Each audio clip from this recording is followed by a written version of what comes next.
Coucou les petits chats, je suis contente de vous retrouver aujourd'hui pour vous parler d'un roman fantastique. Je vous en parle tout de suite.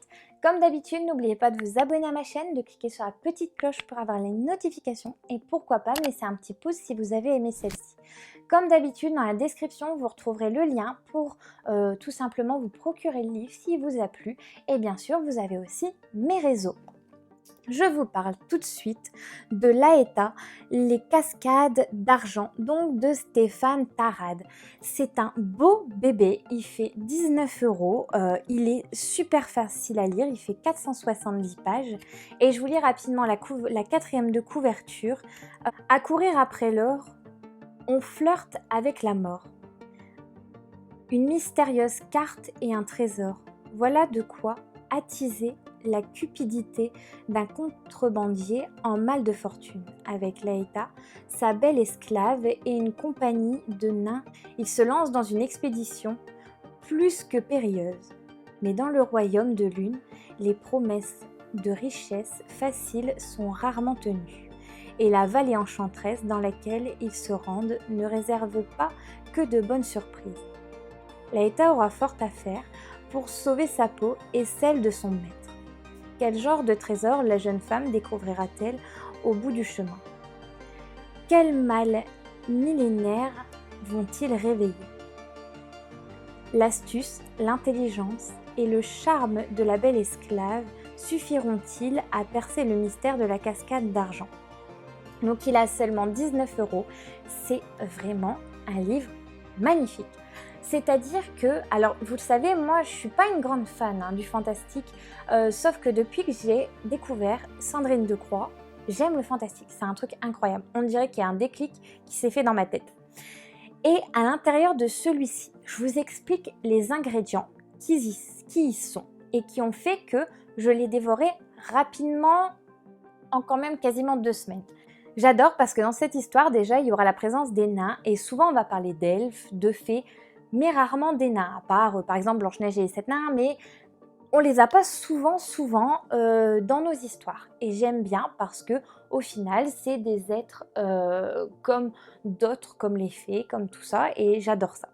Ensuite, ce que j'ai aimé, c'est ces histoires de hiérarchie, de rois, de royaumes qui sont en concurrence, qui s'entendent pas, puis ces richesses, ce trésor caché, cette carte, enfin, il y a énormément de choses. Franchement, c'est un roman très riche.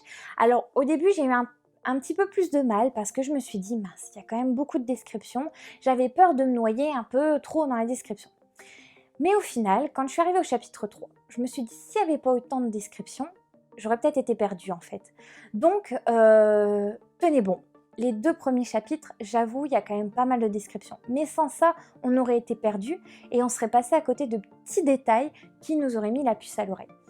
En fait, en arrivant vers le chapitre 6-7, je me suis dit, mince, c'est vrai que dans le chapitre 1, il y a eu ça, ça et ça, et en fait, ça aurait dû me mettre la puce à l'oreille, mais je suis des fois peut-être passée à côté de certaines choses, enfin voilà, c'est un peu un jeu de piste et j'ai adoré ça.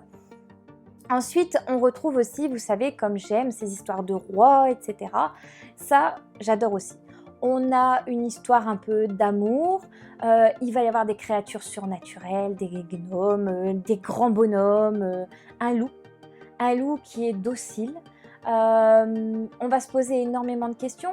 Pourquoi ceux qui avaient découvert la grotte et soi-disant le trésor sont morts? Comment ils sont morts? Est-ce qu'ils sont vraiment morts? Ils ont été enterrés ou pas? Enfin voilà, il y a énormément de questions qu'on va répondre au fur et à mesure du livre. On va aller aussi de surprise en surprise, ça c'est ce que j'ai aimé.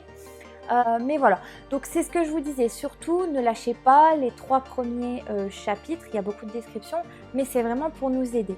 Sans ça, c'est vrai que quand on est dans du fantastique, c'est des univers complètement fous, complètement inventés, et sans description, franchement, on serait perdu parce qu'on n'est pas dans la tête des auteurs, et donc du coup, on ne peut pas savoir à quoi ils pensent. En tout cas, cette jeune fille, elle est adorable, elle est prévenante, elle est gentille, enfin, elle est incroyable. On s'attache rapidement à elle et aussi aux nains. vous allez voir, il va se passer quelque chose et ils vont être un peu en danger. Donc ça, j'ai aimé aussi ce rebondissement-là. Ensuite, au niveau de cette richesse, on se pose beaucoup de questions. Au début, j'avais du mal à comprendre pourquoi une grotte, pourquoi il y avait deux choses différentes, un peu comme deux grottes.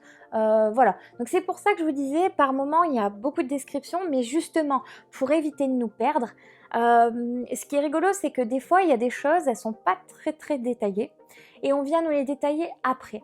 Et j'aime ça parce qu'au final, ça nous permet de nous laisser un peu dans le flou pendant 1-2 chapitres, et après, hop, on a compris pourquoi.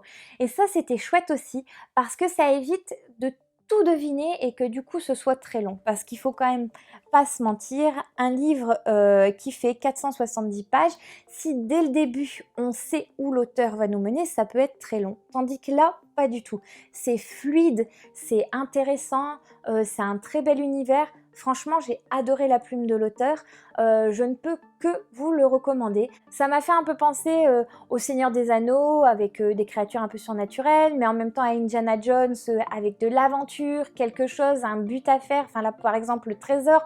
Donc ça m'a fait un peu penser à tout ça et j'aime beaucoup. En tout cas, je remercie beaucoup l'auteur aussi de m'avoir dédicacé son livre.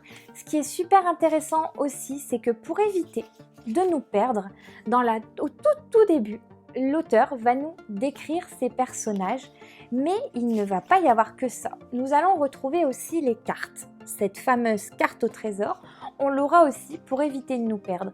C'est vraiment très bien pensé, très bien écrit. L'auteur a géré, franchement, ça m'a fait aussi penser comme Sandrine. Sandrine aussi, au début, elle nous explique ses personnages, les peuples, la carte, etc. Et bien là, vous retrouvez ça dans le livre et j'aime beaucoup quand les auteurs de fantastique font ça, parce que ça permet aussi pour nous de pouvoir recentrer les choses. Si on a un doute sur les personnages, d'aller voir et on le resitue un peu dans l'histoire, dans la hiérarchie, etc.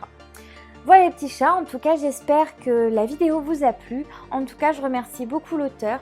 Je remercie encore la maison d'édition The Book de m'avoir fait découvrir cet auteur, de m'avoir mis en relation avec lui. Et en tout cas, je vous dis à la semaine prochaine les petits chats. Gros bisous!